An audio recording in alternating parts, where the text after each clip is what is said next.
So,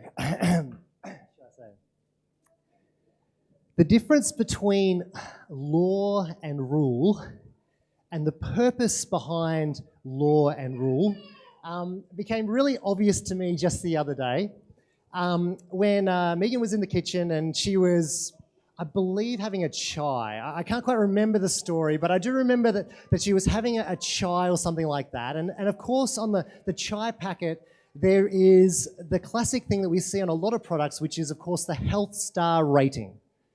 Now, as you can imagine, chai powder, which is probably 90% sugar, did not achieve a high star rating when it came to the packet. And my son, Zeke, who's 4 years old, he noticed this.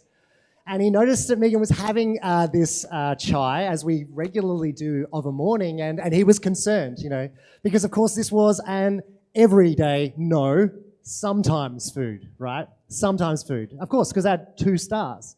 I mean, you surely couldn't have that on a regular basis. It's only 2 stars. What is going to happen? And we started to kind of explain to him that, yeah, you're right. Obviously just a couple of stars is something you're only supposed to have on occasion, and that's probably a good guide. But of course, we're not actually designed just to drink chai every single day. Anyway, this kind of planted a thought in my mind the following day when I started to eat a muesli bar. And at the time, I opened it up and I saw that I was eating an Oh My Choc Uncle Toby's muesli bar. Now, let me explain to you what this muesli bar was. It was oats covered in chocolate with choc chips. And I looked at the packet and I saw that it had 4 health stars. Now, you might be like, oh no, that wouldn't have been the Oh My Choc, that must have been the choc chip only. No, on the individual packet, it had 4 health stars. So I stood there feeling pretty good about myself, thinking, wow, look how healthy I am. I might just eat 3 or 4 of these. Now, of course, this doesn't really make sense to me. And I started to think about this and go, what is with this health star system? We can't treat this as like some sort of absolute rule because, of course, if I ate Oh My Choc muesli bars every day, I'm most likely going to get diabetes. I went to look at the milk that was in the fridge and there I was, 4 stars, as good as my muesli bar. And so I started to think, okay, well, this makes a bit more sense. That's all well and good. And then as you walk along the supermarket looking at other varieties of milk, I noticed this super duper fairy floss milk that somehow managed to achieve 3.5 stars. And I don't know if you know much about super dupers, but I'm pretty sure that's just sugar water. And the idea that I'm going to drink a pink sugar water in milk form, just 3.5 stars, that's more than a pass, people. Right? That's more than a pass, right? That's heading toward distinction territory. And I started to question the entire system. Thankfully, I learnt that actually produced a special version of bubblegum that was actually 4 stars. So thank goodness I no longer have to drink regular milk anymore because I can just drink blue-flavoured milk. Now, you look at this kind of stuff and you go, clearly something is amiss. I'm treating this incorrectly because I'm going to treat this as pure nutrition and pure direction for my life.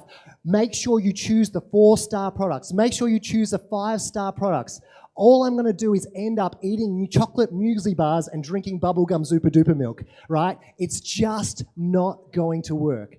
There has to be something that's going on behind the system. And while I do not say that it's 100% foolproof, and there's plenty of internet articles apparently to refute such things, what I did learn was that this star system was designed to compare the nutrition of similar products.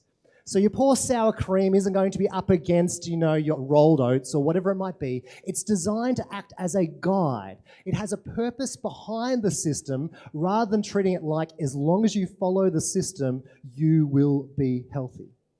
Now, what does this got to do with Jesus? Well, as we look at the Sermon on the Mount, which we're going to be doing over the course of the AM services this year, it's very, very easy to treat the Sermon on the Mount like a list of rules.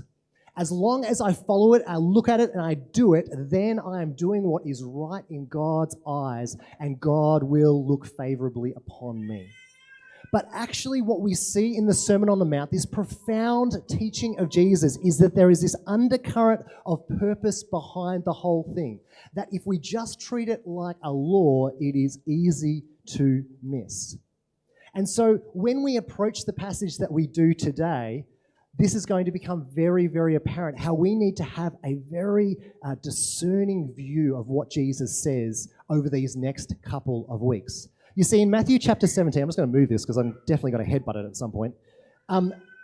It says in Matthew chapter 17, and this is just after the Beatitudes, which I spoke about, it says, do not think, this is Jesus speaking, do not think that I have come to abolish the law and the prophets. I have not come to abolish them, but to fulfill them. Okay, now this is really interesting, okay, because we sometimes think about Jesus, right, and what we can do as Christians be like, oh, Old Testament, like that was like old style. Jesus is all about New Testament, right, which what we end up actually calling that, it's actually called replacement theology. It's called, I'm going to embrace only what's in the new and I'm going to completely and utterly reject the old, right? And it's a temptation for Christians, especially if you've been part of church for a long time. We can fall into the trap of thinking, well, the old is literally old. It is gone. It is obsolete because we've got Jesus now. And yet Jesus says explicitly here at the beginning of his teaching, I have not come to abolish the law and the prophets, but I have come to fulfill them. And this kind of replacement theology, this idea that I accept the New Testament, I reject the Old Testament, actually comes from a deep misunderstanding of what the law actually is. And that's what we're going to explore today. So first of all, what is the law that Jesus is referring to? Now, when he's using this term law and the prophets, he's referring to Torah. Now, Torah is the word that is used for the first 5 books of the Old Testament, Torah. Okay, and sometimes it's called the Old Testament or the Hebrew Bible or the Tanakh. And these were the first 5 books of the Old Testament, and they were deeply, deeply profound when it came to what it looked like to live out faithfulness to Yahweh in the Jewish tradition. Now, remembering that Jesus was a Jewish rabbi, okay, and he grew up within that tradition, all right, he would have shown faithfulness and to the Jewish law, okay. And so when Jesus talks about not wanting to abolish the law, he's saying, I'm not actually about rejecting the Torah. I'm not about rejecting the rule. And then he says the prophets, I'm not rejecting the books of the prophets again in the Old Testament. It's just that the law that Jesus' hearers, right, and the thing that would have come to mind for them when Jesus said law, the thing that they were kind of rubbing up against every day was actually not the law of God anymore. This was the difference, okay? What had happened is in the first century, there had become essentially this modern kind of version of this religious piety, okay, where it had become legalistic and oppressive and harsh in application, such to the extent that many people felt like they had been somehow excluded from the way of God. Hence why the Beatitudes were, of course, an invitation that, hey, if you think that you're out, you're probably in.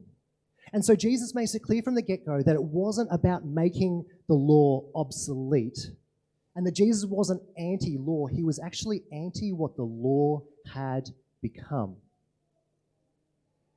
What I love this is in Matthew 5:18, the next verse, he says, I tell you the truth, until heaven and earth disappear, not even the smallest detail of God's law will disappear until its purpose is achieved.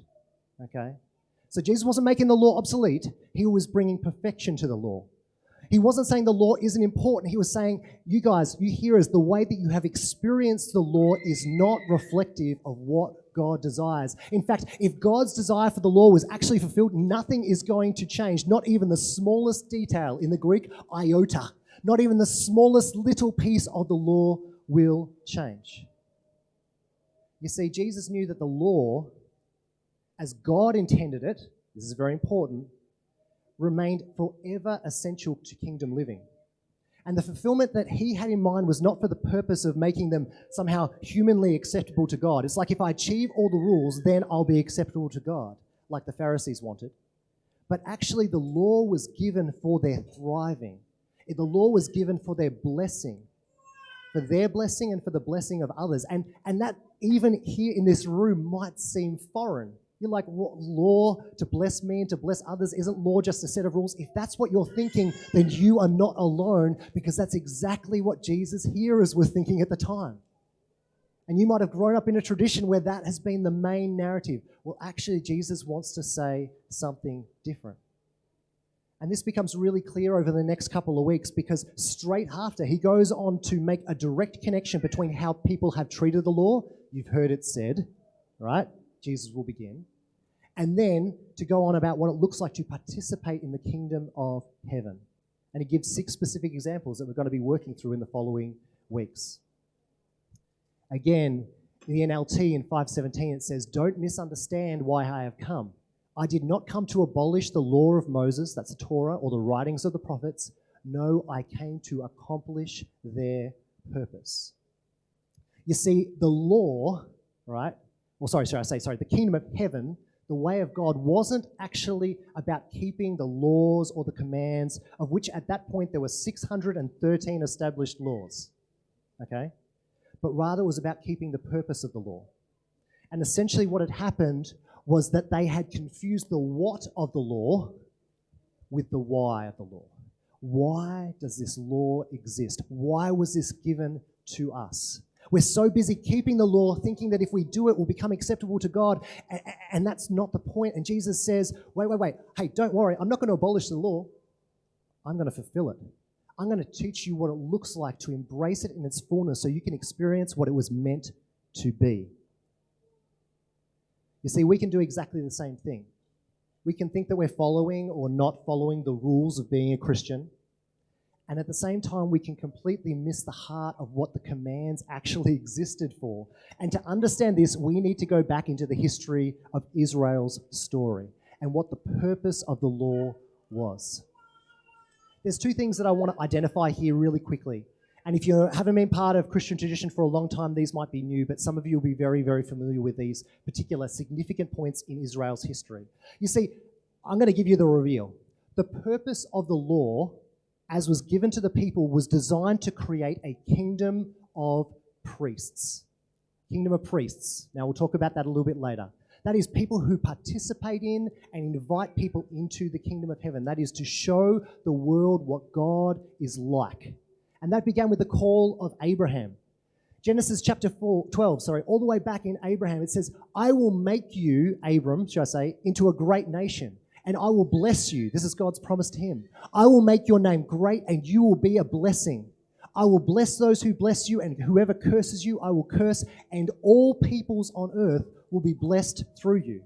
So the promise over Abraham, or Abram at the time, was always that you are blessed in order to be a blessing. Then when the Israelites came out of Egypt and they were at the base of Mount Sinai, where God was essentially having this kind of marriage ceremony with them, where this covenant was being made and they'd received the 10 Commandments, he says this in Exodus 19. "Then Moses went up to God, and the Lord called to him from the mountain and said, 'This is what you are to say to the descendants of Jacob and what you are to tell the people of Israel. You yourselves have seen what I did in Egypt and how I carried you on eagle's wings and brought you to myself. Now, if you obey me fully and keep my covenant, then out of all the nations you will be my treasured possession. Although the whole earth is mine, you will be for me a kingdom of priests and a holy nation.'" Now, again, this might be really foreign, but we have to connect this directly with what Jesus is talking about when it comes to the purpose of the law. The purpose of the law that was given in the Old Testament was always to produce a kingdom of priests and a holy nation. Now, this is important. Not a kingdom with priests, but a kingdom of priests, right? Not a kingdom with priests, but a kingdom of priests. Now, they would ultimately have their own priests. We see this in Leviticus and the Levites, right? But the primary reason they were given the Levites was to learn and understand how to become a priest to the world around them. That is for every single person to embrace the priesthood of what it means to embody the divine and share that with a broken world. Now, I get that this whole word priest can be a bit of a tricky one, right? Because when we think of priests, certain imagery comes to mind. Maybe you think of like a pastor or robes or whatever it is. I remember going through a shopping centre once and I met someone at one of those little booths and I kind of got interrupted. I wasn't too busy and they said, "Oh, what do you do?" And I said, "I'm a pastor." And they said, "Oh, right, so no sex, drugs or rock and roll." That was their natural assumption. And I showed them my wedding ring. I said, no, we're all right. But that's the common understanding, right? And there's history and sometimes even pain attached to this idea of priests. But people get the wrong idea about this. And so what I want us to do is just quickly unpack what it actually meant for the people to be priests, what it means for us to be a priesthood. Because, of course, later in Peter, this is exactly the word that he uses for the church. It should come as no surprise. You see, back in the Old Testament, in the law, there were 4 roles of the priest, and we can see this through the book of Leviticus. If you haven't read the book of Leviticus, man, it's a great read. If you understand that it's about understanding what it means to be a priest, it'll make sense. But we see these 4 particular purposes of the priesthood, which was ultimately the purpose of the law. The first one was that the priest was there to put God on display. It actually shouldn't surprise us that the priest would wear some really weird stuff. They'd wear like robes that were kind of bizarre that you wouldn't usually see people wearing. If you look around at photos from the first century and the priests of the day, some of them were whacked. Like they just wore these really bizarre things. And that was supposed to be the case, because if they looked like everyone else, then they wouldn't be distinctive, right? They were there to put God on display, to look different, to act different, because Yahweh, Jesus, our God, is different, okay? To be a kingdom priest, a holy nation, to be holy means to be set apart. It means to be distinct. And so what it means to be a priest is actually to look different. And so the law is there to help us to look different so that people get a picture of our God of compassion and love. And back in the time around Sinai, they had the Levites, and they would be right there with the tabernacle in the middle of the camp. So everyone could see what the priest would do, so they could learn from the priest. They weren't kind of off to the side. They were right there in the middle.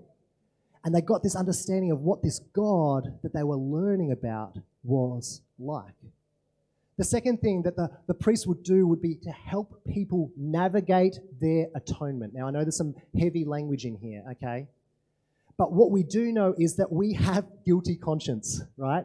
We know that we don't do the right thing. And with this guilty conscience that we all carry, we need to help people to know what to do with this. And this was the basis of the sacrificial system in the Old Testament. The priest would explain what was taking place. They would explain what was going on the altar, so that you could know with assurance that you are okay with God. If you understood that when I've done that sacrifice, you and God are okay, that person can walk away not carrying the burden of guilt within their heart. And that is a profound act of grace, to know where you stand with God. You know, atonement is actually a really big deal. See, because this is what happens. If you hear a whole bunch of laws without having your conscience cleaned first, there are going to be problems. Mostly that we're going to get hung up on, well, this is how I'm made right, by following all these laws.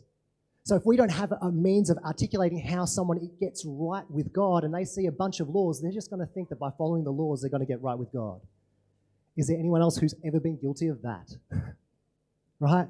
This is why what Jesus has done is so significant, right? If we can say, you are actually okay with God because of what Jesus has done, suddenly the laws, the rules aren't going to have that kind of compulsion for me to fix my guilty conscience, for me to seek my atonement through the law. God says, you're right with me, okay? You have to understand this. So the fourfold role of a priesthood, of which God desired his people to be and of which we are an extension of, is to put God on display, to help people navigate their atonement. The third thing is to intercede on behalf of others. That is, the priest stands in the gap to assist with communication in both directions, okay? A priest takes things that God is trying to show or teach people, and the priest helps explain it, right? But also, a priest stands before God and pleads for God's forgiveness and compassion on behalf of the world. Can you see how this isn't just a role for a certain group, but this is how something that all of us are called to embrace? This is what the law was pointing to. It was saying, hey, step into this and you will discover what it means to be a priesthood. A priesthood that puts God on display, a priesthood that helps people navigate their atonement, a priesthood that actually intercedes on behalf of others. God is up to something. Let me tell you what that's about. I don't feel like I can get to God. Let me intercede and pray on your behalf. We can stand in the gap. And lastly, in Leviticus, we see that the fourth role is to distribute resources to those in need. There's always going to be people who have more than they need, and there's always going to be people who have needs. And the priesthood, through the law, was responsible for taking those resources, and some of them, God says, need to be used internally, and the rest are used to sustain the ministry, and the abundance is supposed to be redistributed to those with needs. And so these four things right here is what Jesus was tapping into when he talks about the true purpose of the law. And it's what he demonstrated in and through his own life. When you look at these four things, this is what Jesus embodied. You see, the law had been turned into some form of religious kind of legalism rather than an invitation into the priesthood, which is what it was supposed to be. An invitation in the priesthood that would bless them and then bless the entire world. This is what the law was about. This was the purpose. And this is what the people have missed. Now, please don't hear me wrong. Sometimes there were practical advantages of following Torah and the law, but that line of reasoning doesn't actually apply to every single law in the Torah. It's really important to understand that. First and foremost, this was about becoming a distinct, holy priesthood, not just for some, but for the entire nation, okay? To put God on display to the world around them. This is our call as the church today, right? And Jesus said, I have not come to abolish the law, I have come to achieve its purpose. So listen up, because you've been getting this thing wrong all this time. Jesus continues, so with this in mind, that is, the purpose of the law was to create a priesthood for all people. If you ignore the least commandment and teach others to do the same, you will be called the least in the kingdom of heaven. But anyone who obeys God's laws, the purpose of those laws, and teaches them will be called great in the kingdom of heaven. But I warn you, unless your righteousness is better than the righteousness of the teachers of the religious law and the Pharisees, you will never enter the kingdom of heaven. Can you see how a statement like that could be very poorly interpreted if you had a legal understanding? They're going, but the Pharisees are keeping the best, they're the best of the best, they're keeping the law to the utmost. How could my righteousness be better than that? With a legal understanding, it can't. What Jesus is talking about when he talks about better, right, is he's talking about a better kind of righteousness, to pursue that which God actually wants, actually the purpose of the law and the prophets. It's not about doing the law better. It's about actually embracing the kind of righteousness that reflects the purpose of the law and the prophets. And so God's call to live in obedience, it's a missional call, right? Even today, it's about participating in what God first called Abram to do and then his people to do. That all the nations, that is all the world, will be blessed through you. And that is what the call to priesthood is all about. So as we explore, particularly over these next few weeks, and we look at some specifics around things like anger and murder and adultery and lust, and some of these areas that we could be so quick to jump in and turn it into some sort of legal rule and say, have I ticked the box? We need to first and foremost remember this is about becoming a priesthood. It's not about getting the laws right so that we can be part of God's team. God says, what I'm asking you to do is not about making you good enough. It's about joining me as a partner and putting the world back together. This is what the call of priesthood is about. In 1 Peter 2, just in case you need some extra New Testament to be convinced, it says, as you come to him, the living stone, referring to Jesus, rejected by humans but chosen by God and precious to him, you also, like living stones, are being built into a spiritual house to be what? A holy priesthood, offering spiritual sacrifices acceptable to God through Jesus Christ. This has always been the purpose. So there's going to be a lot of temptation to slide into law. so that we feel like we're right with God. But we need to remember the purpose of the law was to create a priesthood. It's a missional call for every single one of us. So what does it look like? And this is the challenge I leave you with today. What does it look like for you to embrace your role as a priest? And it may mean kind of letting go of some of that kind of imagery of priests that you've held for some time. But when it comes to what it means to embrace the priesthood as a nation, as a people who are putting God on display and helping people navigate that guilty conscience, interceding on behalf of others, distributing resources to those in need, this is all of our responsibility. So what does it look like to embrace your role as a priest? And how might the fulfillment of the law bless you so that you are a blessing to the world? Because that is what Jesus was on about. Make no mistake. I encourage you as we journey through the Sermon on the Mount to actually read Matthew chapters 5 through 7 several times as we go through. It's going to take a few reads to absorb this differently for some people. But it is so critical to understanding the invitation that Jesus has extended to every single one of us, and also the invitation that he extends to this broken world. And I hope that as we journey through this series, you can discover that in a more profound way. Let me pray. Jesus, we're all guilty of those times where we've turned something that you created to be beautiful and life-giving for us into a world and turned it into some sort of checklist. When we turn it into a checklist, maybe we feel good about ourselves, or maybe we don't check enough boxes and we feel bad, but both of those things is just not what you intended. You recognize it's a recipe for feeling in or out,